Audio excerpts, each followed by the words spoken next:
Hello, everybody. This is Grumpy Dave's Garage. This is Saturday edition. Stuck in the heater box. I redid that, back in the spring. On a couple bad, cold, windy, rainy days.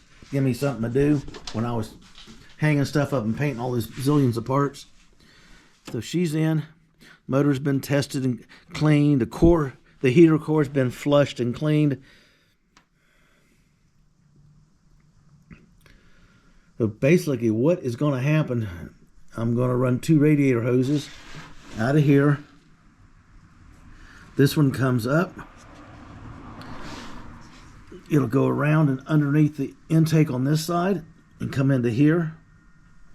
This one will come up and a plate will be right here because both of them will be mounted to it. It'll have the control valve for the heat, turn the hot water on and off from the radiator to the heater core. It'll do its thing, come out, be reduced down, come back, and underneath the manifold on this side, it'll run up there. Bang. Trying to keep everything out of harm's way. And then we got this to do. Where's it at? I got it laying right here.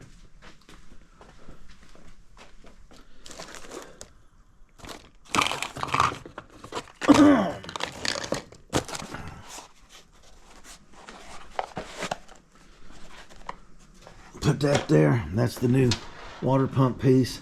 So we're getting there close.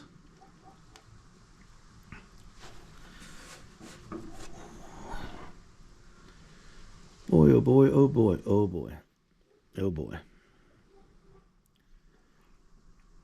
I got some nuts and bolts, come think about it, in a box I can sort through. I'm short one of these little fancy, this one's for a hood or a deck lid. And let's see, it's messed up right there. But I got spares from the other car.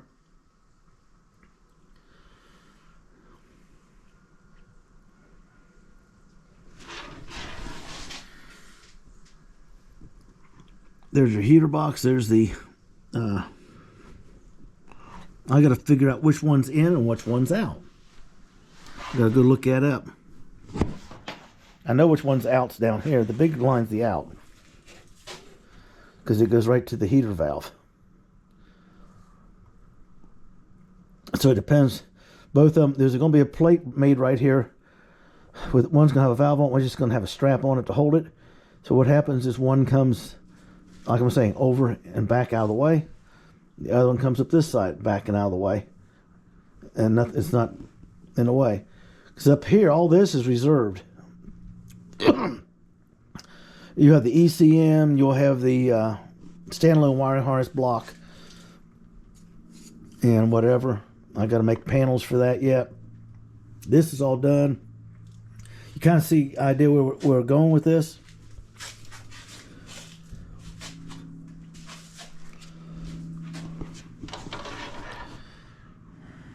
All coming together nice.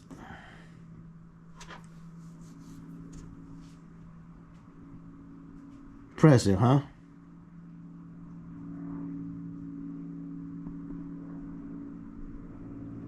A lot of people take these out. I didn't want to take it out because we're in Ohio. We get some cool weather. I like to have defrosters, maybe a touch of heat so the wife is comfortable. If you've got an uncomfortable wife in the car, you're not going to enjoy your ride.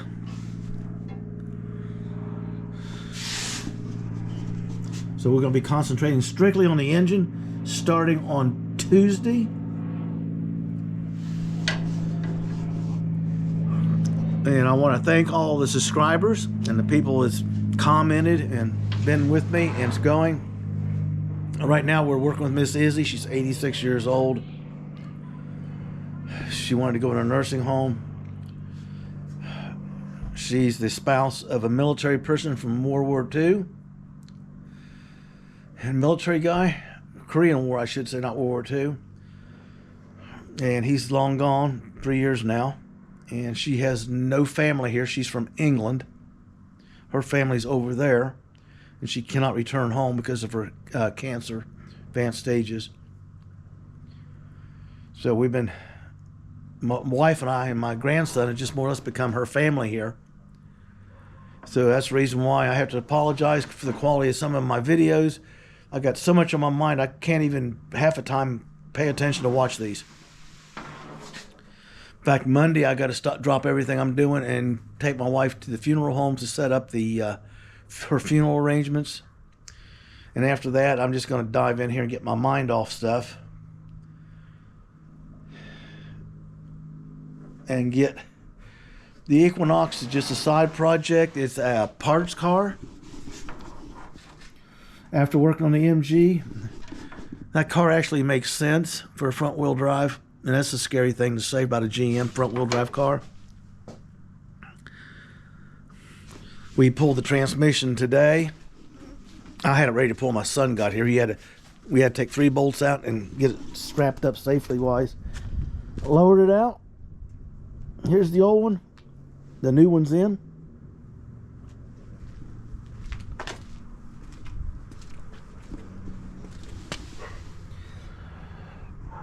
I was supposed to be staying out here for another hour or so, plugging harnesses in, putting in mount bolts and half shaft support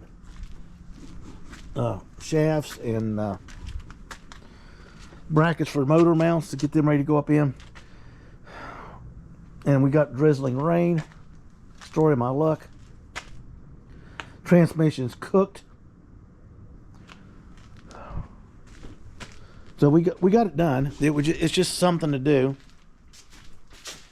There's no reason to really go whole wild with an explanation and pictures of it, because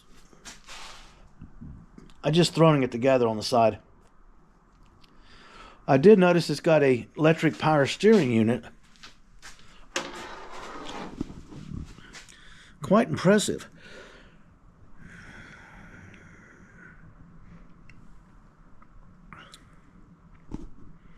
It might be something I can consider for one of these cars in the future. Maybe the next one when I got plenty of time to fabricate, because I'll be strengthening frame rails and doing a total tie together frame inside their unibody. So, people, I appreciate you hanging in there with us. We're back on track now. We'll be plug wires. I'm going to torque all of the nuts and bolts. I got the torque wrenches here anyway, because I got to torque everything on that thing. I'm just snuggling in with the impact.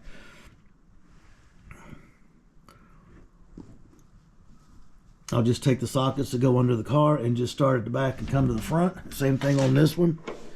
I got the brake line up to here. One thing I got to do is make the right hand turn and come up.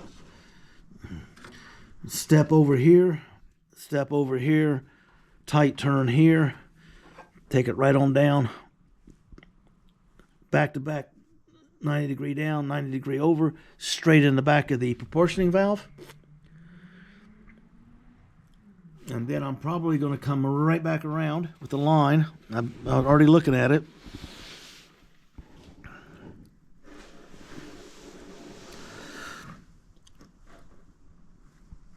To see if I can bring it around and bring it in down here somewhere. I'm not really sure.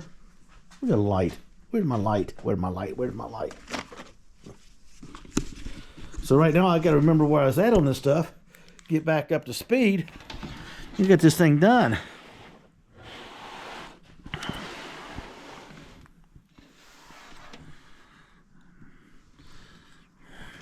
Come think about it. The best thing to do on this one is just bring it all the way up here.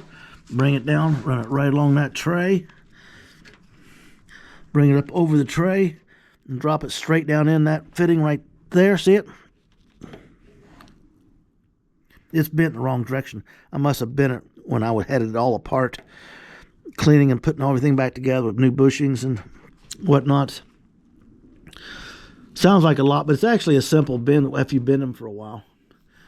That one over there is going to be a little bit of a hassle, but I got it figured out too. We spend a day getting this stuff buttoned up. Then the fuel line and this line here, the 5-wire, will be installed in the car. The 5-wire will just sit right here. Because I don't know how much he's going to need to cut off, how much he wants. That's up to him. I'm just going to go back here and loop it around the trunk twice. Feed it under the body. So tie it up. Bring it up here. And whatever I don't use, I'm just going to roll it back up and run tape around this so it doesn't unroll. And so let's sit here because that's where the ECM goes. The computer and all that stuff goes right in here. And then you got a standalone wiring harness and you got wires headed into the dash along with a reader. So you can plug in your laptop or your code reader to see what the engine's doing. All this high-techy stuff I got to learn how to do. But it's coming together. It's done really good so far.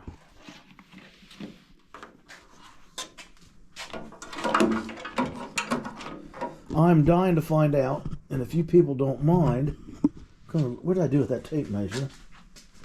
I'm going to settle the subject all together.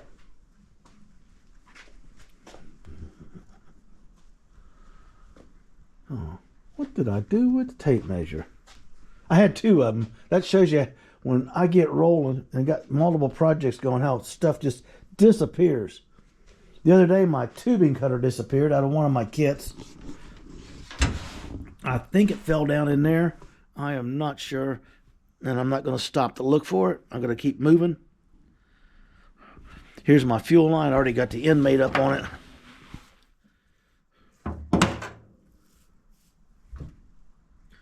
The one I had made up for it is rolled up there. It's going to be cut in half and be the two lines that come up to the transmission cooler. So we got all this building going on, so you'll be able to watch it and see what we're up to.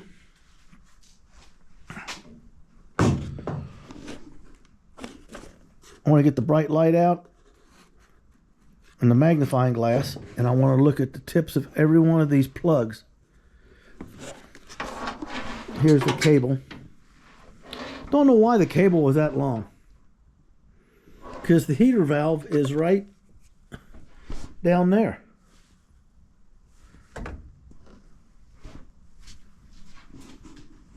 Now this one,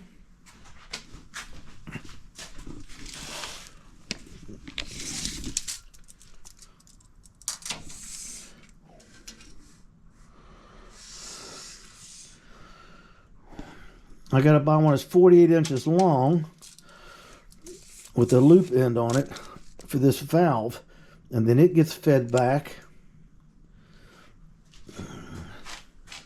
and will most likely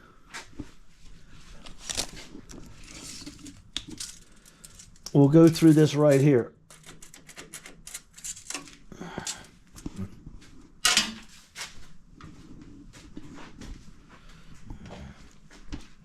I'm beginning to think the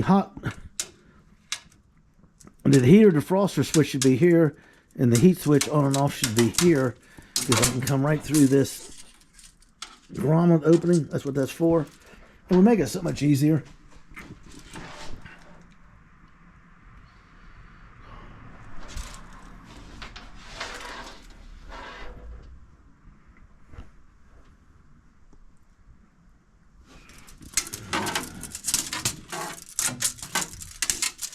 Come on.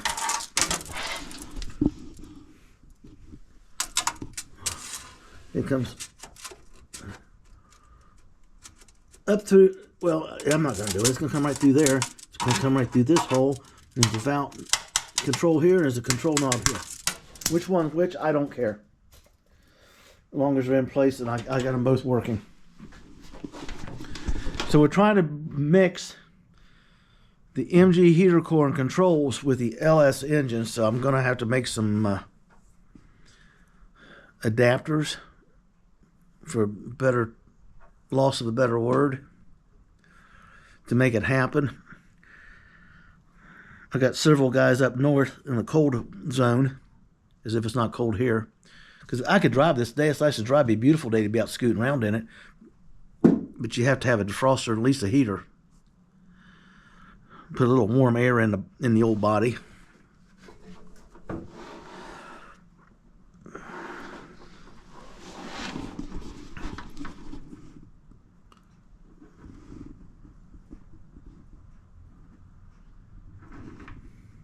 Well, that's what I'm telling you. This is what we're doing, people. We're getting it wrapped up.